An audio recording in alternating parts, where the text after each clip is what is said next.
yang mudah-mudahan keluarga besar beliau senantiasa mendapat petunjuk dari Allah dan keberkahan di dalam hidupnya. Para hadirin semua yang dimuliakan oleh Allah Subhanahu wa taala. Syukur nikmat di malam ini. Siapa yang hadir? Wakapolsek. Ya. Semua tanpa terkecuali hamba Allah yang beriman, yang hadir, yang ada. Pada malam ini syukur nikmat kepada Allah. Tanpa petunjuk dari Allah kita nggak bisa duduk di sini. Betul nggak?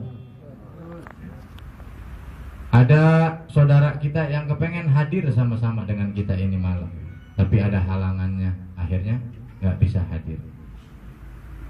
Ada guru kita pengen hadir bersama-sama kita, tapi apa daya, Allah punya aturan dan kehendak. Kita doakan beliau mudah-mudahan sehat walafiat, diberikan keberkahan di dalam umurnya, ilmunya, keluarga, keturunannya, dan rezekinya. Amin ya rabbal alamin. Jadi syukur nikmat kepada Allah di malam ini hanya syukur nikmat kepada Allah. Allah telah memberikan petunjuk, Allah telah memberikan iman kepada kita, sehat walafiat. Itu semua merupakan karunia yang tidak kita pesan kepada Allah. Wakapolsek datang kemari. Nah kalau semata-mata kepengenannya makan udah capek kerja, tapi mau duduk di sini. Ini semua aturan dan kehendaknya Allah Subhanahu wa taala. Ada lagi orang yang gak kepengen datang, tahu-tahu jadi datang. Itu semua bagian dari kehendaknya Allah. Syukur nikmat kepada Allah. Ini malam kita membasahi lidah kita dengan bersolawat, berzikir kepada Allah Subhanahu wa taala, dengan mengenang kematian. Satu waktu Nabi kita Muhammad sallallahu alaihi wasallam berpesan kepada istrinya Sayyidah Aisyah radhiyallahu anha. Wahai Aisyah, banyak-banyaklah kamu ingat kematian. Istri Nabi bilang apa? Siapa yang berani mati? Ya. Ini istri Nabi nih, bukan istri kita. Istrinya Nabi, kata Nabi, banyak-banyak ingat mati. Kata istri Nabi apa? Siapa yang berani mati? Ngingetinnya juga takut. Bagaimana yang namanya kematian sangat luar biasa.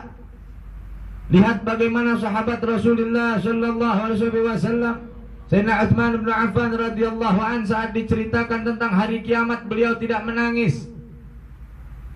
Diceritakan tentang azab beliau tidak menangis perihal neraka. Tapi di saat diceritakan bagaimana di dalam kubur jenggotnya basah sama air mata, ini Sayyidina Utsman sampai ditanya radhiyallahu anhu.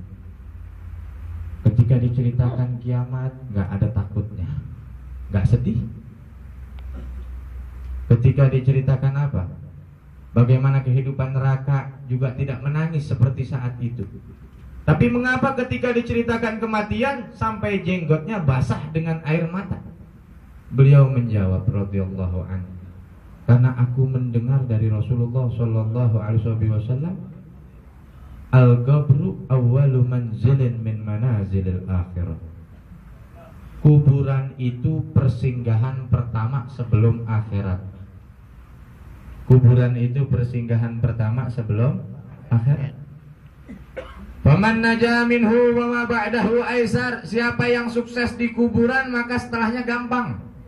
Orang kalau di kuburan udah sukses, udah selamat, kesonoinnya gampang. Tapi naudzubillah min dzalik.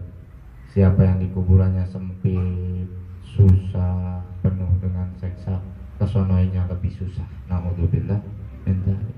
Ini kata yang membuat ini sahabat menangis. Kalau diceritakan kiamat, bagaimana kiamat nanti tiba, kita rame-rame orang sedunia ngerasain, kagak sendiri diri. Diceritakan neraka, bagaimana seremnya seksaan neraka, rame-rame, banyak temennya di neraka. Tapi begitu di kuburan sendiri, masing-masing di tempatnya, masing-masing di kuburnya, masing-masing di lahatnya, gak ada yang nemenin. Kalau kiamat rame-rame, kalau neraka juga rame-rame. Tapi lempengan kuburan sendiri. Ini yang bikin menakutkan. Saat disuruh banyak-banyak ingat kematian, Rasulullah Shallallahu Alaihi Wasallam telah bersabda, "Ni'matani, ada dua nikmat, maghbunun fihima katsirun minan nas." Banyak kita nih manusia melupakan itu dua nikmat. Yang pertama as-sehat, nikmat sehat. Lempengan sehat, lupa sama ibadah, lupa sama Allah. Pengen jujur lupa, pengen berbuat bener lupa, pengen ngebersihin hati dari kedengkian, dari rasa sombong, dari rasa bangga diri, lupa. Begitu sakit baru teriak, ya Allah, ya Allah. Udah ngap-ngapan baru ya Allah. Kemarin kemana aja waktu sehat? Kirim salam tuh sama jamaah pengajian, minta doain untuk saya, bacain Fatihah, entah saya kirimin dah makanan. Udah mau mati baru ngirimin makanan, baru kirim salam sama jamaah pengajian. Kemarin kemana aja kagak ngaji.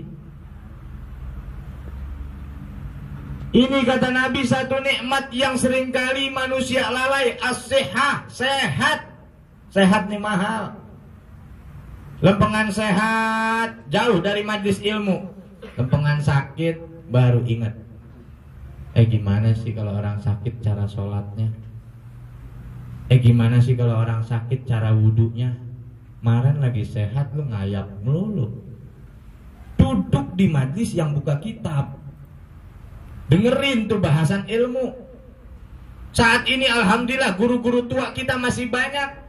Ulama-ulama kita masih mau ngedatengin, ngunjungin majlis-majlis taklim kita. Bukan kita yang jadi murid datengin tuh guru. Alhamdulillah. Tapi satu waktu Allah bakal cabut mereka semuanya kembali kepada Allah. Baru terasa gelapnya ini dunia. Ini satu peringatan besar untuk kita. Kita lihat pada tahun ini di kota Jakarta khusus wilayah timur, berapa banyak ulama yang beneran ulama meninggal. Ulama yang beneran ulama, jangan salah loh, ulama yang beneran ulama. Berapa banyak ahli-ahli ilmu yang Allah cabut di tahun ini, khusus di wilayah Jakarta Timur, Jakarta pada umumnya. Terasa kegersangan di kota Jakarta. Bagaimana manusia emosionalnya sudah semakin tinggi meningkat. Yang ini gampang diadu, yang ini gampang diadu. Majlis yang ini ribut sama majlis yang ini. Gurunya malah lagi makan bareng, muridnya berantem. Betul nggak? Yang majlis ini ngejelekin majlis ini, yang majlis ini ngejelekin majlis yang mana? Mau ngaji, mau berantem kita. Kembali kepada ajarannya Rasulullah Sallallahu Alaihi Wasallam.